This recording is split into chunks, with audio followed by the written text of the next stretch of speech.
जन्माष्टमीचे आता मला पाळणा बांधलेला आहे. अजून पूजा 12 वाजता करणार आहे. हे सजवलेलं आहे, बघू शकता तुम्ही. जन्माष्टमीच्या खूप खूप शुभेच्छा तुम्हाला पण माझ्याकडून, माझ्या परिवाराकडून. अशीच खुश राहा.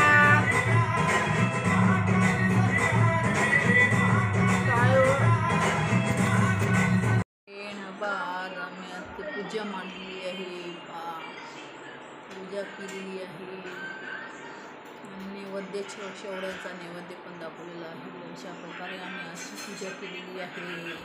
बघू शकता तुम्ही. रांगोळी दिवे पण विजलेले आहे. 12 वाजून गेलेले आहे आणि आम्ही गौरवणी म्हटले, आरती म्हटली, छान छान नाचलो पण.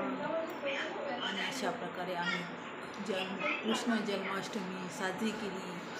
आणि तुम्हाला कशी वाटली आमची पूजा तर कमेंटद्वारे आम्हाला कळवा.